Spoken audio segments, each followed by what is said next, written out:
ढोलक की थाप पर सोहर गीत गूंज रहा था। घर खुशियों से भरा था। कामिनी दौड़ दौड़ कर समारोह की व्यवस्था देख रही थी। घर में रिश्तेदारों का जमघट लगा था। पूरा घर हंसी ठिठोली से गुंजमान हो रहा था। हो भी क्यों ना, आज कामिनी के पोती की बराही थी। कामिनी के चेहरे पर खुशियों की आभा दिखाई दे रही थी, लेकिन पता नहीं क्यों उसकी आंखों में खुशी के साथ साथ अनचाहे दर्द की परछाई थी, जिसे कोई नहीं देख सका। तभी किसी ने पीछे से आकर उसको अपनी बाहों में भरते हुए कहा, दादी बनने की बहुत बधाई कामिनी। कामिनी उस आवाज को सुनकर चौंक उठी। ये आवाज तो उसकी सबसे प्यारी सहेली रमा की थी। कामिनी ने भी खुशी से चहकते हुए कहा, तुम भी तो मौसी दादी बन गई हो, मेरी बधाई भी स्वीकार करो। फिर दोनों सहेलियां एक दूसरे से लिपट गईं। थोड़ी देर बाद जब दोनों अलग हुई तो रमा ने कामिनी को देखा। उसके चेहरे पर मुस्कान थी, पर आंखों में दर्द और मायूसी साफ दिखाई दे रही थी। कामिनी अपने दर्द को रमा से छुपाने का भरकस प्रयास कर रही थी, पर रमा से कुछ छुपा नहीं। उसने पूछना चाहा, फिर कुछ सोचकर चुप हो गई। पोते की बधाई का कार्यक्रम बहुत अच्छे से संपन्न हुआ। सभी मेहमान एक एक करके अपने अपने घर को चले गए। जाते हुए सभी मेहमान कामिनी को दादी बनने की बधाई दे रहे थे। कामिनी मुस्कुराते हुए सभी को धन्यवाद कर रही थी, पर रमा देख रही थी। कामिनी की मुस्कान खोखली थी, उसमें दर्द छुपा हुआ है। वो सोचने लगी, ऐसा कामिनी के जीवन में क्या घटित हो गया जिसने हर परिस्थितियों में खुश रहने वाली कामिनी को अपने दर्द में समेट लिया, जिसे वो किसी के सामने जाहिर भी नहीं कर रही। रमा ने मन ही मन सोचा, वो कामिनी से बात करेगी।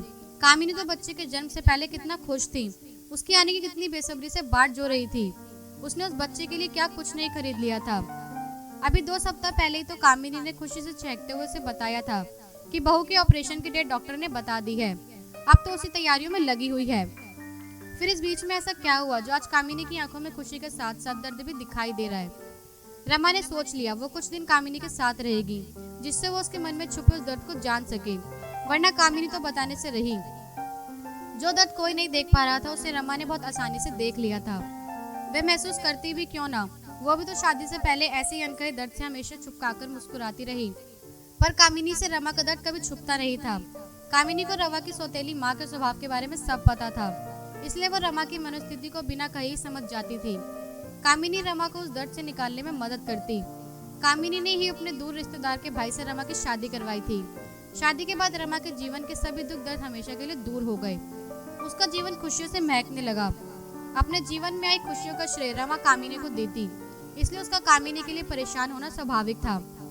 रमा कामिनी को इस तरह घुटते हुए नहीं देख सकती थी। 1 सप्ताह बाद कामिनी की बहू की विदाई थी। जब बहू बच्चे के साथ अपने मायके चली गई तो रमा ने कामिनी को अपने पास बैठाया और उसका हाथ पकड़कर गंभीर लहजे में बोली, कामिनी, तेरे मन में ऐसा क्या दर्द छुपा है जो तू सबसे छुपाने की कोशिश कर रही है। तू सबसे अपने दर्द को छुपा सकती है, पर मुझसे नहीं। अब सच सच मुझे बता, क्या बात है। मुझसे झूठ बोलने की कोशिश भी मत करना, समझी। कामिनी ने मुस्कुराते हुए जवाब दिया, रमा, तू कैसी बातें कर रही है। मेरे जीवन में दर्द की कोई जगह ही नहीं है। मेरा जीवन तो खुशियों से भरा हुआ है। मेरे जीवन में एक कमी थी, वो भी ईश्वर ने पूरी कर दी। भगवान ने मुझे दादी भी बना दिया। रमा ने कामिनी को घूरते हुए कहा, अब मुझसे ज्यादा नाटक करने की जरूरत नहीं है। तू मुझे सब सच सच बता दे, वरना मुझसे बुरा कोई नहीं होगा, समझी।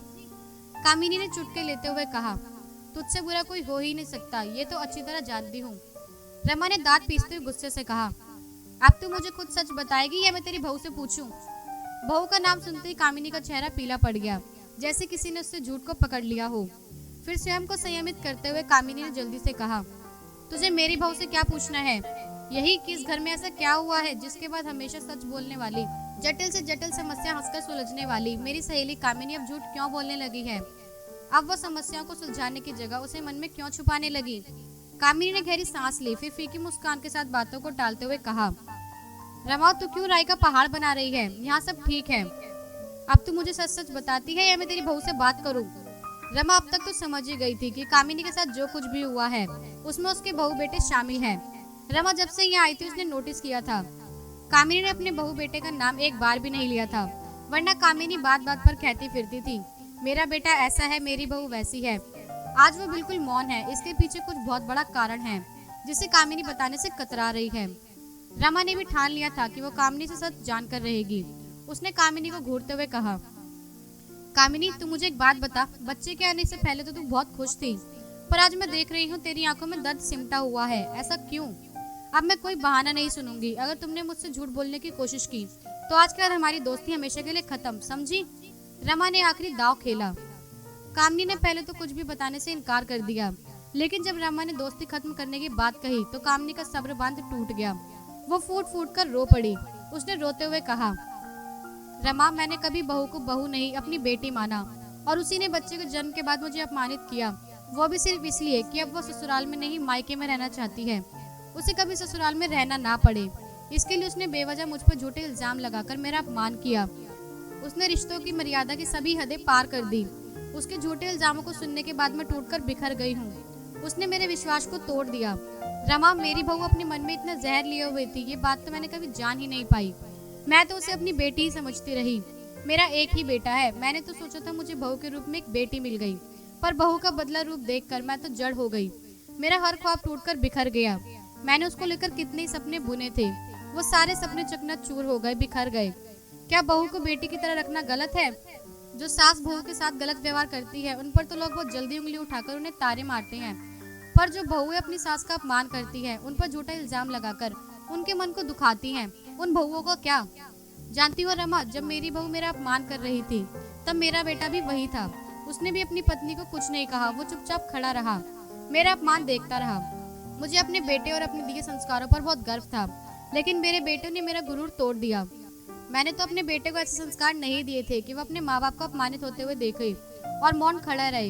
यही सब देखने सहने के लिए एक माँ मौत के मुंह में जाकर बच्चे को जन्म देती है। इतना कहकर कामिनी चुप हो गई। कामिनी की बात सुनकर रमा स्तब्ध रह गई। वो जानती थी कामिनी जो कि कह रही थी वो बिल्कुल सच ही होगा। ये बात सभी को पता था कि कामिनी अपनी बहू को बेटी की तरह ही रखती थी, उस पर कोई बंधन नहीं था। कामिनी की बहू तो ज्यादातर अपने पति के साथ या अपने मायके में ही रहती थी, वो कामिनी के साथ रहती भी नहीं थी। शादी के 2 सालों में मुश्किलों से 2 महीने ही अपने ससुराल में रही। कामिनी ने इस पर भी कोई एतराज नहीं किया, फिर भी उसकी बहू ऐसी निकली। कुछ सोचकर रमा की आंखों से गुस्सा फूट पड़ा। उसने गंभीर लहजे में कहा, कामिनी, इसकी जिम्मेदार तो तू भी है। तूने ही अपनी बहू को जरूरत से ज्यादा सिर पर चढ़ा लिया था। तेरी सिधाई का उसने गलत फायदा उठाया। उसके माता पिता भी इस कृत्य में शामिल होंगे, मुझे भी यही लग रहा है। तेरी बहू अब तुमसे कोई रिश्ता नहीं रखना चाहती, इसलिए उसने तेरे स्वाभिमान को चोट की, जिससे तू स्वयं उससे रिश्ते तोड़ दे। यही उसकी और उसके घर वालों की साजिश थी। अगर तू मेरी सलाह माने तो मैं यही कहूंगी, अब तुझे अपने स्वाभिमान से समझौता नहीं करना चाहिए। तो अपनी बहू को उसके हाल पर छोड़ दे और उससे दूरी बना ले, वरना वो तुझे बात बेबात अपमानित करती रहेगी। मुझे तो लगता है कि तेरी बहू की साजिश में तेरा बेटा भी मिला हुआ है, वरना कोई भी बहू अपनी सास को अपमानित करने से पहले 100 बार सोचेगी। अगर कल के बच्चों को सिर्फ अपना स्वार्थ दिखाई देता है, तो बेटियों के माँ बाप भी अपनी बेटियों को घर जोड़ने का नहीं तोड़ने की शिक्षा देते हैं, लेकिन वो ये भूल जाते हैं कि अपने कर्मों का फल हर व्यक्ति को भोगना पड़ता है। तो बीती बातों को भूलकर जीजा जी के साथ अपने लिए जी। अब तक तू परिवार, बेटा, बहू के लिए जीती रही। शायद ईश्वर ने ये सब इसलिए किया है, अब तू अपने लिए जिए। एक बात और है, तुझे अपने बेटे बहू पर अंधविश्वास था। तू मुझसे कहती थी वो दोनों तेरा बहुत सम्मान करते हैं और हमेशा करते रहेंगे। तुझे याद होगा उस समय मैंने कहा था यह तो समय ही बताएगा। आज तो खुद देख, उन्होंने तेरे विश्वास की धज्जियां उड़ा दी। इसलिए कहा गया है कभी भी किसी पर जरूरत से ज्यादा विश्वास नहीं करना चाहिए, क्योंकि विश्वास को खोते देर नहीं लगती। अभी भी कुछ नहीं बिगड़ा है, तू उन लोगों से दूरी बना ले। थोड़े दिनों बाद देखना वो दोनों खुद तेरे पास आएंगे। ये मनुष्य की फितरत है। जब हम किसी को ज्यादा महत्व देते हैं तो वो हमारी अहमियत नहीं समझता, हमसे दूर भागता है। लेकिन जब हम उनसे दूरी बना लेते हैं तब उन्हें हमारी अहमियत का पता चलता है। रमा की बात सुनकर कामिनी के चेहरे पर दर्द भरी मुस्कान फैल गई। उसने गहरी सांस लेकर कहा, शायद तुम ठीक कह रही हो, अब मैं अपने बारे में सोचूंगी। रिश्तों में इस दर्द को भरे बदलाव को अपने लिए खुद सुखद एहसास में बदलने की कोशिश करूंगी। भविष्य के गर्भ में क्या छुपा है ये तो मुझे नहीं पता, लेकिन इतना मैं अच्छी तरह से जानती हूँ, आगे जो भी होगा अच्छा होगा। ये हुई ना बात, हम दोनों नए बदलाव करने में कॉलेज समय से ही माहिर हैं। एक बात और सही।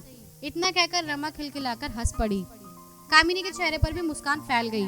रमा ने महसूस किया अब कामिनी आंखों में धीरे धीरे दर्द का सैलाब कम होने लगा है, लेकिन उसके चेहरे पर सोच की लकीरें स्पष्ट दिखाई दे रही थी।